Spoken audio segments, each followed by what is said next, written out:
Hi, this is Privateer Station, and today we bring you day 273 of Russian invasion into Ukraine.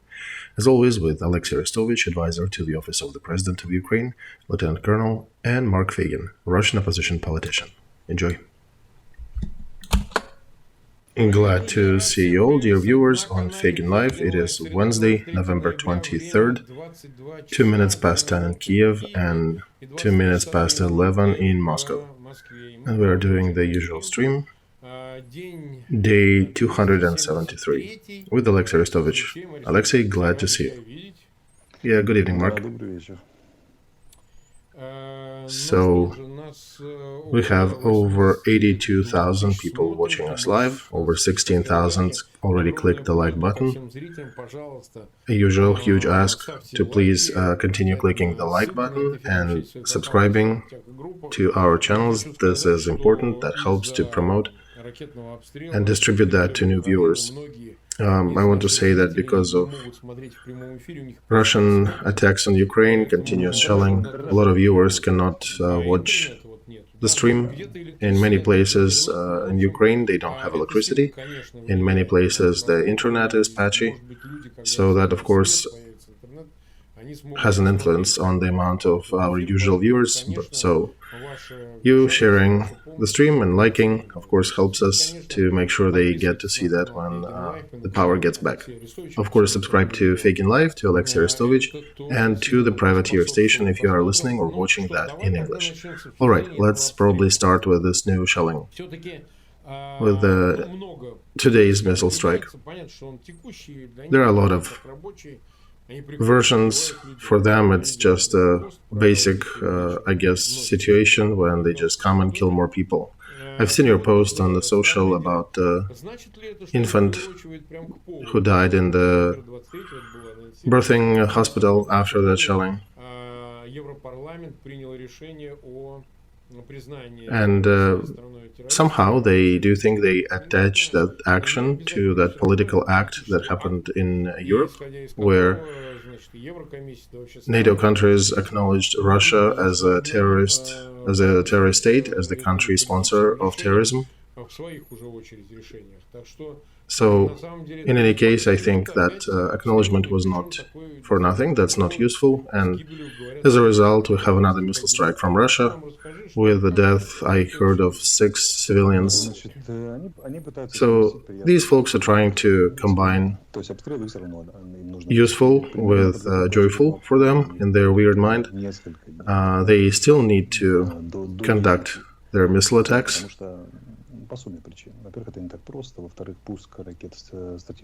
They cannot really be too effective and cannot launch too much, and they cannot do it daily because it takes logistics, preparation, some planning. You need to get strategic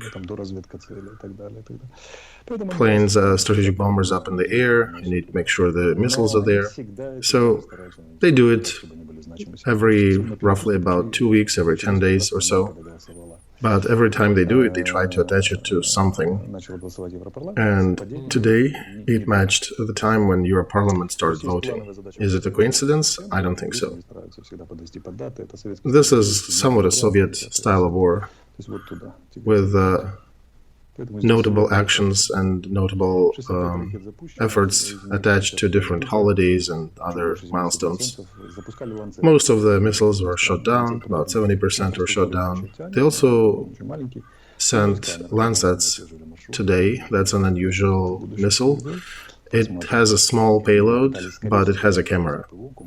So I wonder if they were probably checking, intending to see the pathway or the target where it goes to. So they're experimenting with their tools and methods. So you think their goal is still the same, to make sure Ukraine, to enforce Ukraine to sit down and negotiate? Oh yeah, absolutely. And by the way, as a comparison point, we talked today in our city, there was a poll with the citizens. Are you guys ready to sit down and negotiate? And over 96-95% responded that no, we're not. Those people who are doing that with this country, they don't feel the spirit of Ukraine. They just don't understand what they're doing. Because they were basically sent as a result of that poll to join that Moscow cruiser on the bottom. Or do you think they maybe actually know it real well? They know what they're causing here. I don't know they fully do. They probably pull the time, they just bide their time trying to win a little more. Because, for us it's history, for Putin it's probably actual life, It probably converts to the actual time that he still has to live on this planet. So he is trying to continue as long as he can. And I understand, I understand that these missile attacks, they're still pretty rough. I mean, I'm seeing that you're sitting without electricity, and it might have more severe consequences in winter, right? Yeah. So another angle, do you think they'll be trying to adopt any resolution in the United Nations? Oh, probably they'll veto that. The representative Nebenza, oh yeah, I call him that Russian bolt ball from the Security Council. Yeah, he'll veto anything there as long as they change the structure, until they change the structure. So, however, we do live what I call the world of different speeds. Europe, all of a sudden, actually bypassed the United States. They already voted for acknowledging Russia a terrorist state, and they're playing a little more proactive. Perhaps these are some signs of competition between the Western allies. Maybe it will have an influence on our further allies out there. And also, on the other hand, it is a NATO assembly that voted for that, where United States do have some vote, right? And that opens a gate for secondary and tertiary and further sanctions. And India and China are already limiting their contacts with Russia, their trade, even before that acknowledgement. So those people who are, I talked to some people in Ukraine, many of them do not really understand the full meaning of that, of these sanctions. Well, they're in hard condition under missile attacks, but in effect, this decision is one of the strongest hits on Putin's empire. Even before that, Chinese and Indian companies, even though it's not favorable for them, started breaking their contracts with Russian partners. With this resolution, there will be sanctions. There will be consequences to anybody who trades and does business with Russia. It's much easier to slap sanctions on anybody who does that. And of course, it will not be easy. It will take time. The main thing is that two very important legislative bodies, it's Parliament Assembly of the NATO countries and Assembly of the European countries of EU. So this is one of the strongest blows to Putin's regime. So Putin's regime needs to understand that his hopes to find weapons, to find suppliers, to continue that war somewhere, they're all at risk for him. They're not going to happen.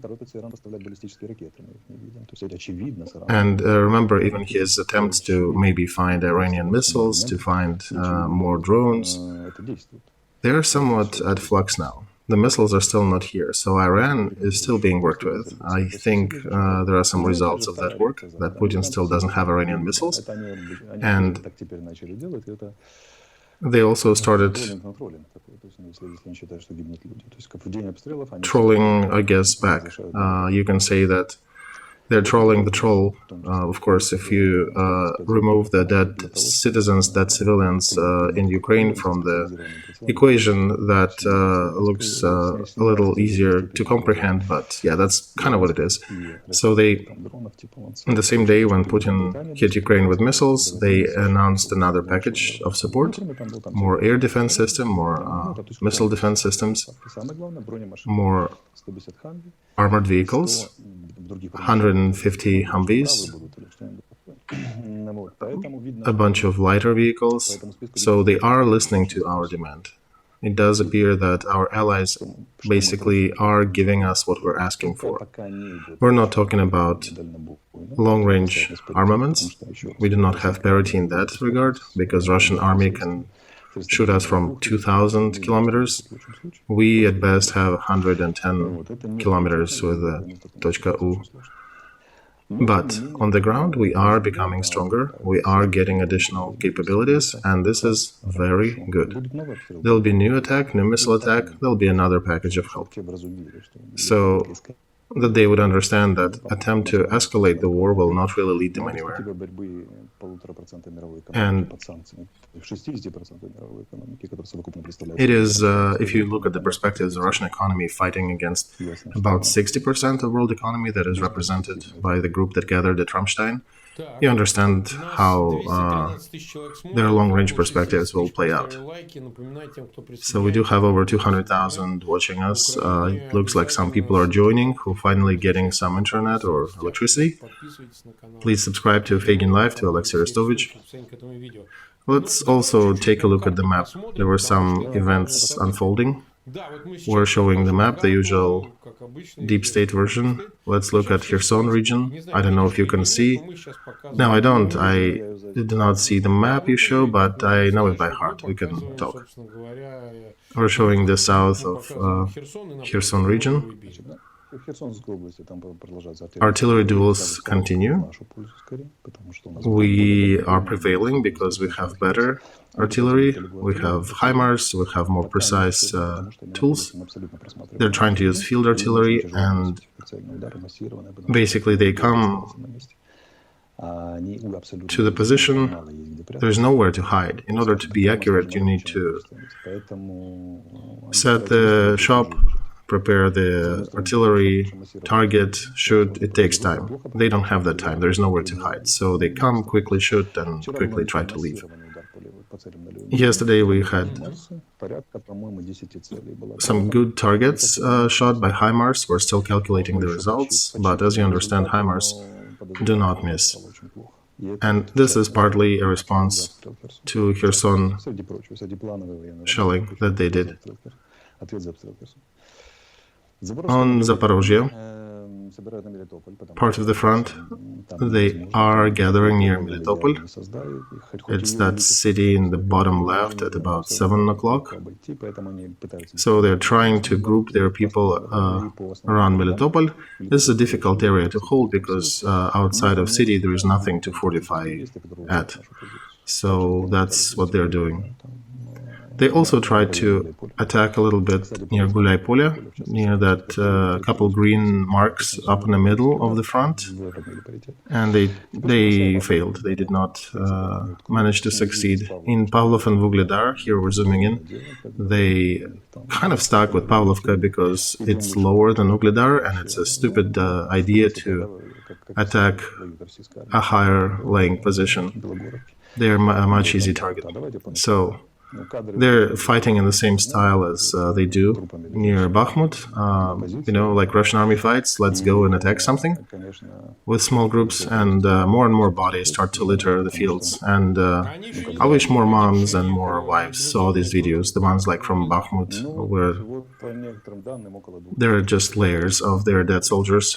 According to some data near Bakhmut, there are already about 2,000 dead bodies littering the ground on the attack line that are just the ones that are left to decay in the field. take the others who died later from wounds or the ones who burned completely with their equipment. So that's a lot of losses. And that stupid attempt to repeat Rzev operation of the Second World War continues. We also hear that Russia is aggregating some troops in the north that would try to replay the Liman operation and potentially cut the threat from the north of Lugansk region that is potentially threatening to Severodonetsk and Lysychansk and even to Bakhmut area. So they concentrated 4 to 6 battalion tactical groups. These are rebuilt, refitted detachments, and they will likely go into counteroffensive, where you see the red arrows here. So we are expecting that, and I will remind them that, actually, no, I won't. Let it be a surprise when they come. So any more news with shellings of Kharkov, Chernigov, Sumy? Yeah, we need to understand that they do continue. Of course, they continue shelling, they continue attacking civilian targets as well. There's a little less attacks on Kharkov. They actually used S-300 missiles on it today, but still comparable this week is a bit less than earlier. Kharkov is a little different. They do not need to use anything too fancy to attack it. They can just use S-300s from Belgorod region. This is hypersonic missile. In 40 seconds after launch, it hits the target. Even with good missile defense systems, it's a bit difficult to intercept them. So.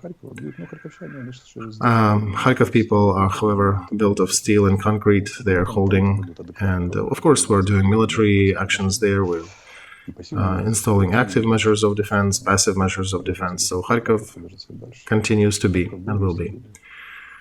Okay, we talked about that. 235,000 are watching us. Over 100,000 clicked the like button. Please continue sharing links in your social media. Those who are watching us from Russia, please try to do that as well. At least send in messengers and some other tools that you can use. Especially if you have close ones who are mobilized or at risk of being mobilized. They do need to see that. Okay. Yaroslav Kaczynski, representative of Poland, is offering to send their own air defense systems to Ukraine. I'm reading Moscow source, so excuse some of the ways they verb their statements. That's not me, that's me trying to read both sides of news spectrum. Also, the head of defense system of Germany agreed with Poland to patrol their airspace with their fighters and to place, as a response to Poland receiving some Patriot system, sending some of their Patriot systems to Ukraine to basically buff Poland's air defense system in case another incident. So, do you think Patriot systems will have an effect in the Ukrainian sky? Not a major effect, but they will definitely have a niche use where they will be perfect. NASAMS and Iris, for example, they work wonderful. 10 shots out of 10. They're amazing. But in this regard, yes, if we get Patriot, even if it's the earliest modification, the percent of missiles being shot down would have been lowered. Even if, it goes, let's say, from 71 to 82 up. In our favor, we just increase Russian waste of missiles and the futility of this effort. So, of course,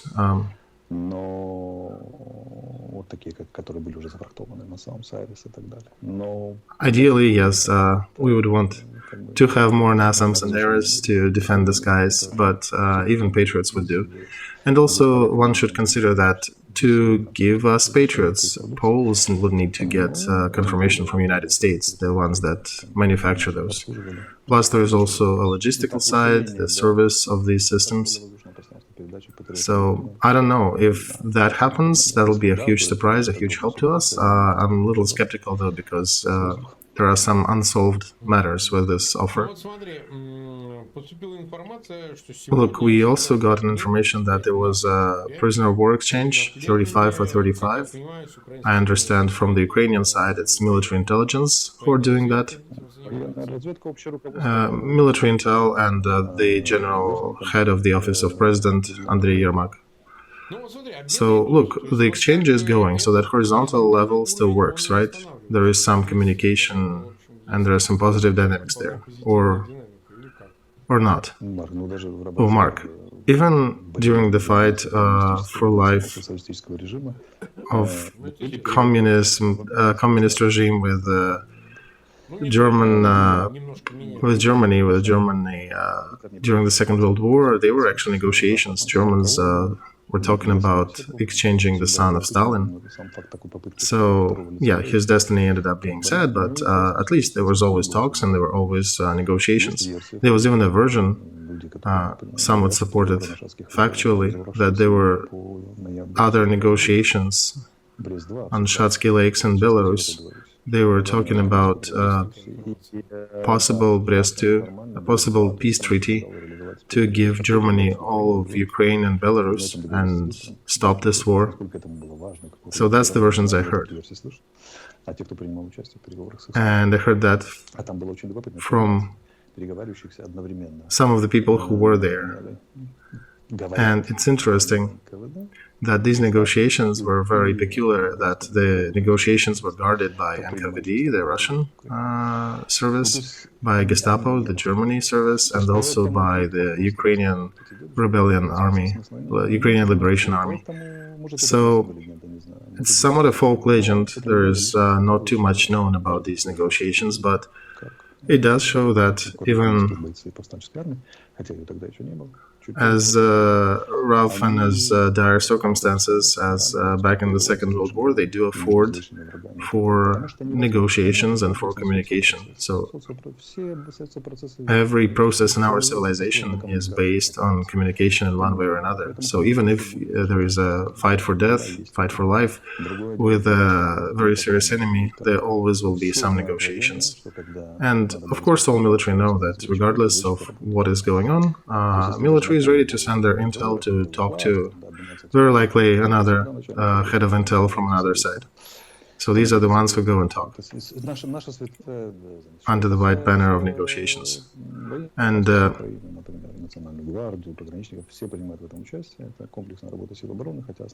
of course, everybody partakes in the intel effort, but different branches, counterintel, security service, they all are engaged in this process, so we will be taking them out. We will be trying to save our fighters from Russian prison. And actually, I would say that until we bring back the last citizen, the last child that was deported, we will not rest. Our president did suggest to exchange everybody for everybody, right? But Russian side refused. Of course, then you see who is standing on humanitarian basis and who is using hostages as negotiation resource. So yeah, for them, absolutely, that's the resource. You probably know that from the first Chechen war. Oh yeah, I went through a lot of these cases. And by the way, I don't know how many people know that it was the Russian side that started trading in humans, so to say, exchanging certain desirables for others. Okay, so next question. About CSTO, Collective Security Treaty Organization. Their summit is going on in Armenia. Even according to their statements, the summit is very problematic, and they're posting statements that we do hope that Armenia would not leave CSTO. And they showed some protocol video and photo, and nobody looks happy there, where the Russian side looks very stern, and then Armenia also doesn't look happy. So basically this organization is, I think, slowly dying. And even Putin office acknowledged that this organization has issues, but even so, they do help each other to provide additional security and safety for their members. I have no clue how they're helping Armenia in the light of what happened with it and Azerbaijan. But Lukashenko also chimed in and said that its success depends upon success of special operation of Ukraine. So if they fail in Ukraine, I guess CSTO will be gone too. I'm not even talking about Kazakhstan. When they were invited to that organization, and then they withdrew. And we're looking for support from Beijing. We're talking about January, right? It feels like almost the other life. It's been just 9 months. So CSTO played zero role in the war in Ukraine. First of all, they all refused to support Moscow when Moscow was asking for military help or just general participation. But it ended with nothing. Of course, there were more conversations about Armenia and Kazakhstan probably completely leaving CSTO. They're still gathering. Why do you think they need to? I think this is a social inertia because there is that organization and it needs to gather. It needs to function as a proper bureaucracy, and they also create a certain degree of visibility of support because even China and Iran are questioning their support of any kind to Russian regime. So here everything is pretty clear. When imagine some local kids are gathering, let's go hit the neighbors, and they tried it 2 times, that means they'll never gather it again.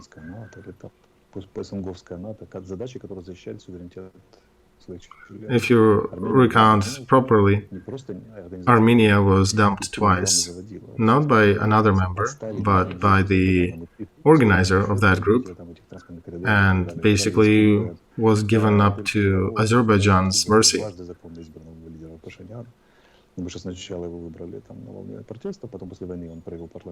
And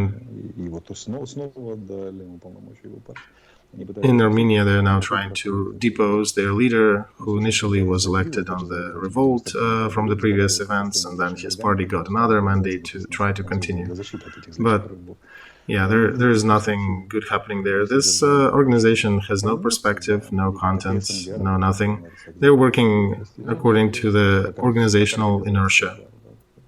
So it has no content, in my view. It will fall apart eventually. Remember, in Moscow, they recently closed a society, something where Schroeder was the chairperson. And they said something about anti-humanitarian position of the West. This organization's existence is pointless, so that closed.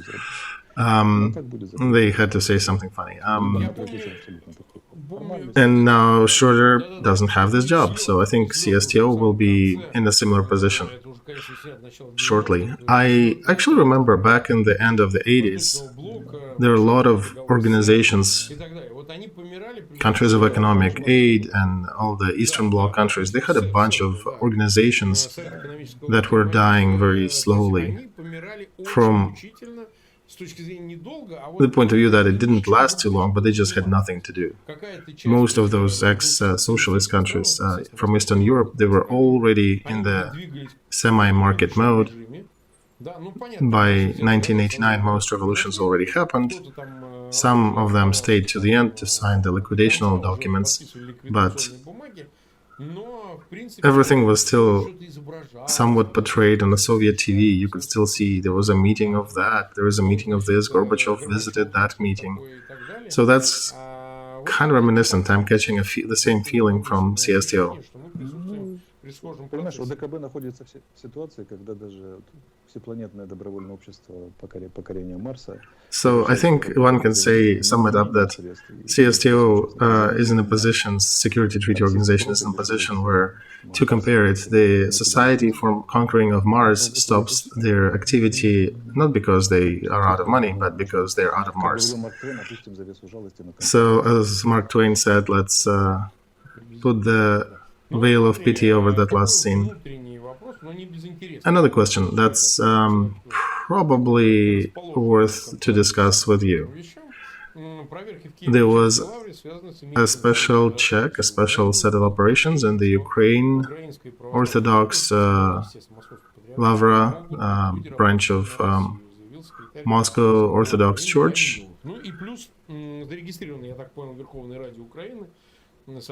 Ukrainian officials stated that they are doing a detailed review of their facilities, and they're also appearing to be, the church itself is appearing to go through some changes in Ukraine. So what do you think?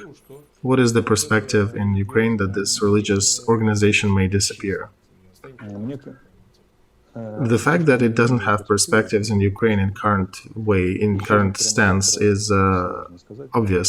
It will not disappear tomorrow because there are a lot of churches, a lot of people still visiting them, and the question of belief is still painful. So you have to be here, do no harm mode, and try to do no harm to the feelings of believers. So we need to do something like strong and democratic countries do. We do not punish for views and opinions, we only punish for actions. And even knowing that somebody perhaps did that doesn't mean that you can prove it. I mean, special services can use their methods to gather data, but still, they did the check of their facilities because even from what we saw on the video, they were citizens of Russia.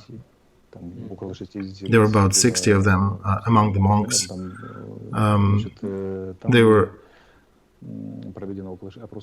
They actually used polygraph with about 60 people to verify that information and where they're coming from and their stories. They found some evidence of cooperating with Russian forces earlier, so that's why. And it's still a complex matter. According to different estimates, it's at least millions of people involved with that church. So, in the perspective, yeah, one understands everything with that starts with Moscow has no perspective in Ukraine. But it's a slow and sensitive subject. Where did we lose the connection? Yeah, we lost it here when you were talking about the perspectives of Moscow. Okay. So the other question is how long it will take, and what do we do? Do we just break it over the knee? There are millions of people, democratic character of our country. You only have to punish when you can prove the guilt. We cannot repudiate the character of our country, so we need to keep it. And it will take probably a long time to erode that organization, and probably will be influenced by other churches, by the government, by people themselves.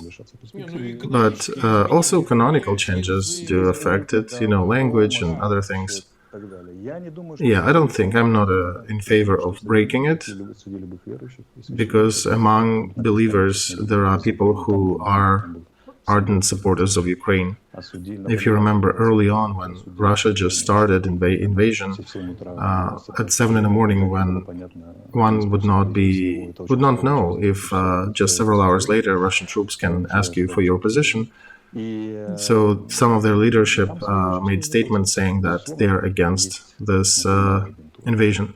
So there are some brave, good people there, but of course we understand that they do have obviously they do have supporters, and they do have agents of Russian Church, of Russian regime, but we cannot blanketly cover the whole group entire.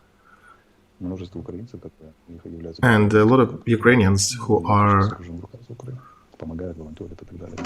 who belong to that church, they're actually fighting on the front with weapons against the invaders. So, despite all these emotions, despite of some hatred, despite of other things, we should be doing things accurately and carefully.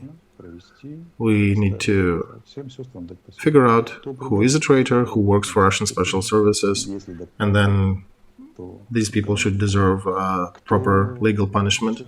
Others who are honest citizens, they need to just make their own conclusions and understand that after a brutal and deadly war with Russia that actually was supported by Moscow patriarchy, perhaps there are other decisions that need to be made. And perhaps become an independent patriarchy. And they almost adopted that mode in the previous leadership, under the previous leadership. Didn't quite get there, but perhaps they will.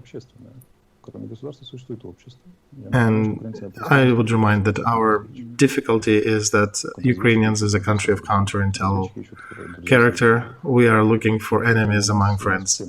And a lot of people are being looked at with suspicion, especially if you are a group of something that starts with Moscow.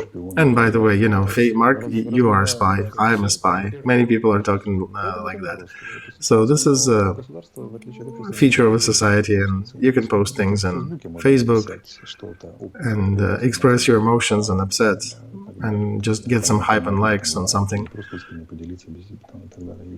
and perhaps get support from people. But the government needs to approach things more accurately. They need to share not their emotions and immediate knee-jerk reactions, but they need to be careful, and they need to treat people, need to treat their citizens, regardless of their faith belonging, to as equals, and they need to prove any wrongdoing first before punishing anyone.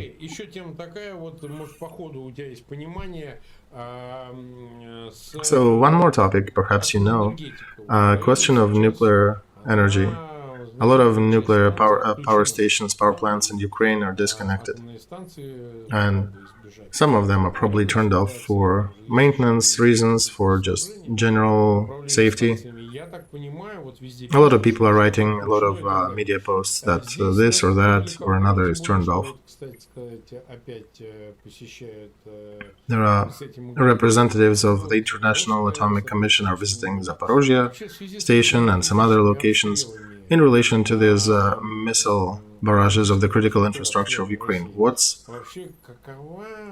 the growing threat on these possible nuclear plants? I'm not a professional in nuclear energy. We do have some really good ones who can give proper commentary. For example, Viktor Kurdin. And Vladimir Litvinenko also.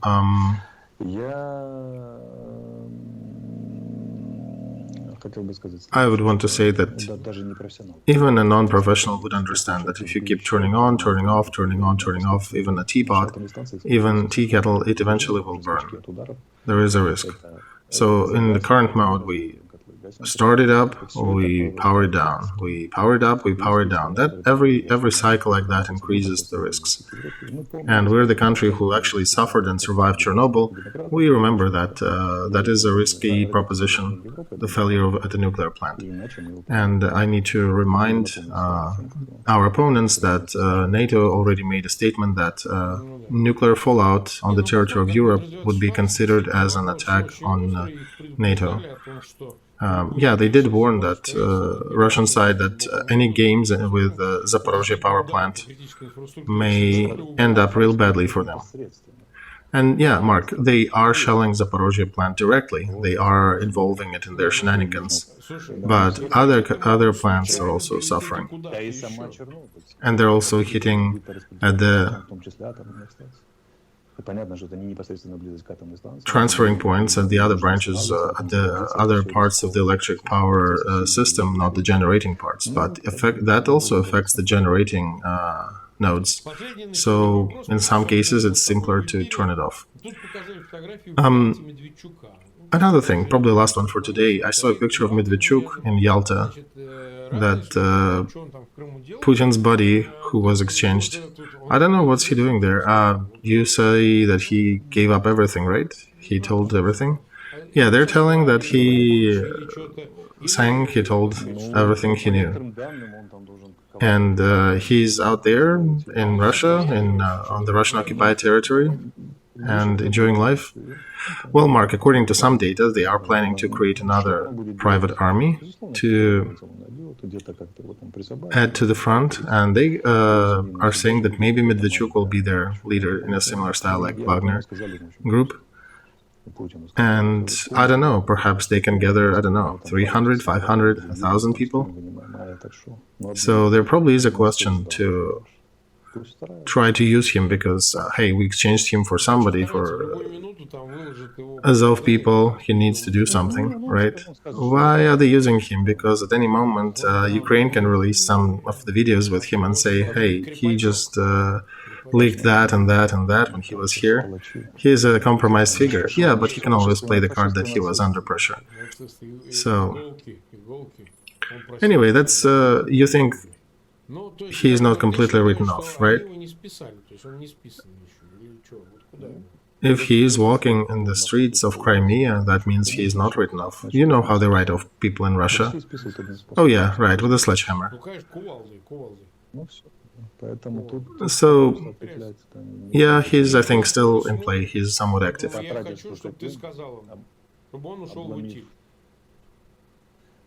Medvedchuk, as an organizer, already showed what he can do. He received incredible amounts of money. His family owned a significant percentage of oil transfer pipelines and stuff, oil companies. Imagine how wealthy they were. He was practically a monopolist on the market of liquefied natural gas.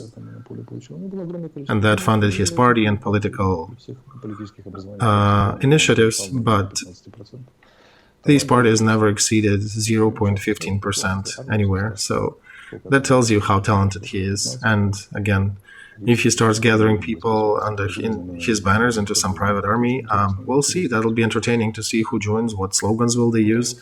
We know the quality of his management qualities, so they're near nil, but it'll be curious to see. I'd suggest we send him a personal message from this show for him to retire and enjoy obscurity.